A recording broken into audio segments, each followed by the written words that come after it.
బాపట్ల జిల్లా వేటపాలెంలో ఓ జంట ఉరివేసుకుని ఆత్మహత్య చేసుకుంది. రావూరుపేటకు చెందిన మాజేటి ప్రభాకర్, పార్వతికి 5 ఏళ్ల క్రితం వివాహం జరిగింది. వీరికి ఒక పాప ఉంది. ప్రభాకర్ సాఫ్ట్వేర్ ఉద్యోగం చేస్తున్నాడు.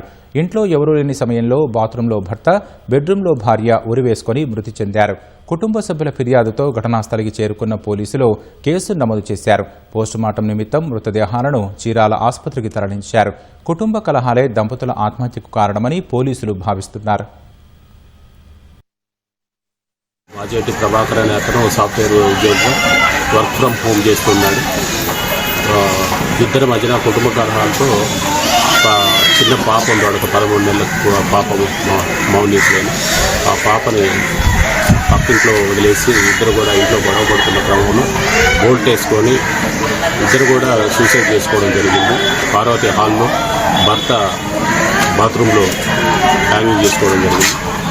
తర్వాత కాసేపటికి పాప ఏడవడంతో చుట్టుపక్కల వాళ్ళు, అలాగే ప్రభాకర్ వాళ్ళ తమ్ముడు మీసేవ సెంటర్ నుంచి తిరిగి వచ్చి డోర్ తడితే తీయనందున గ్రిల్లో నుంచి చూస్తే సూసైడ్ చేసుకున్నారని తెలుసుకొని కిటికీ గ్రిల్ తీసి వాళ్ళు సమాచారం మాకు ఇచ్చినారు. దాని మీద పార్వతి తల్లిదండ్రులు వచ్చి ఇచ్చే రిపోర్ట్ను బట్టి మేము తదుపరి కేసు రిజిస్టర్ చేసి దర్యాప్తు చేశాం.